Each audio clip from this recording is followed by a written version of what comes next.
Bonjour à tous les amoureux de la liberté. Bienvenue chez Première de Couverture, je suis Hélène Tong. Avant de commencer, si vous avez été désinscrit de cette chaîne, pensez à vous réinscrire. Et surtout, le meilleur moyen pour que nous restions en contact en cas de censure totale, c'est de vous inscrire à notre liste d'abonnés email sur le lien dans la description en dessous de cette vidéo. Pour faire face à la censure de nos idées, voici 3 choses très simples que vous pouvez faire. Premièrement, vous abonner à cette chaîne. Cliquez sur ce bouton j'aime sous la vidéo. Vous pouvez aussi laisser un commentaire sympathique. Ensuite, vous pouvez surtout partager cette vidéo avec au moins l'un de vos amis. Et enfin, troisièmement, vous pouvez soutenir notre travail de journaliste indépendant et libre en versant à partir de 1 € par mois. Cela nous aide à produire des vidéos plus régulièrement et surtout à tenir le rythme dans le temps. La Militias, milice.me, affirme que si les fédéraux ne peuvent pas empêcher l'administration Biden de prendre le pouvoir d'ici le 16 janvier, alors ils commenceront à agir à cette date précise. Les milices sont composées de 8 grandes milices nationales aux États-Unis, dont la plus grande est le ministre de droite, les gardiens du serment, Oath Keepers.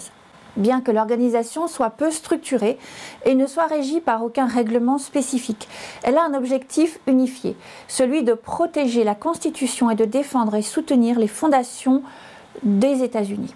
Récemment, les milices ont lancé la campagne The Patriots Action for America.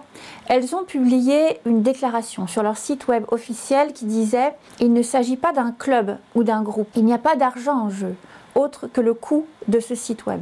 Il ne s'agit pas d'un renversement de gouvernement, il s'agit de la coordination de citoyens américains qui agissent en raison du manque d'action de ceux qui sont censés protéger l'Amérique et son existence contre tous les ennemis étrangers et nationaux. Si la nation ne parvient pas à empêcher l'administration Biden d'entrer en fonction avant le 16 janvier, elle commencera une action nationale progressive le 16 janvier.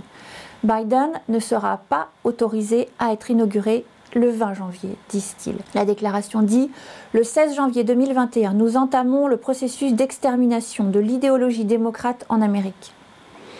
Il s'agira d'une action de grande envergure, menée par étapes dans tous les États de la nation, visant tous les hommes politiques démocrates ainsi que les médias et les entreprises technologiques qui sont payés pour soutenir et protéger le programme démocrate. » On dit que les patriotes ne tireront pas le premier coup, mais si une force opposée tire le premier coup, lors d'une action patriotique, qu'il s'agisse d'un tir ou d'une attaque physique, cela entraînera une déclaration de guerre officielle. Dans le cas d'une guerre civile, il s'efforcerait d'atteindre 3 objectifs. Premièrement, pour défendre et sécuriser la Maison-Blanche et le président Trump.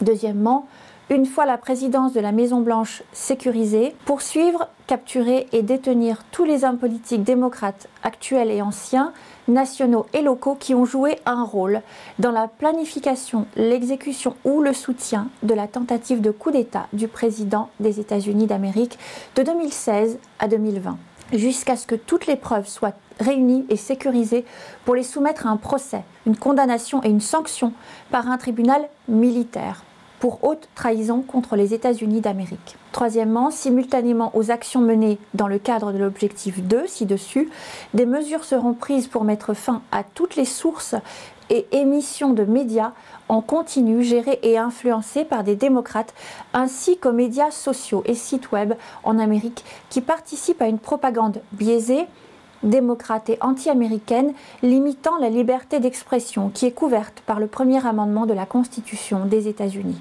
Ils cesseront de tirer une fois que les 3 objectifs spécifiques ci-dessus auront été atteints. Cette action patriotique est le dernier effort pour empêcher la sécession, sécession égale reddition, une nation sous Dieu indivisible. Leurs inquiétudes concernant la sécurité du président Trump ne sont pas déraisonnables.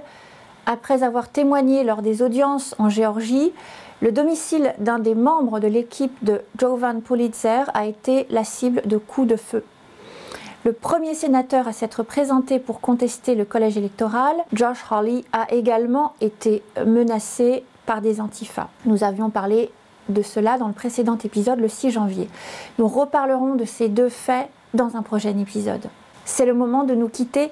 Merci d'être resté à l'écoute. Avant de partir, n'oubliez pas de vous abonner et de partager cette vidéo avec vos amis et votre famille parce que tout le monde mérite de savoir la vérité.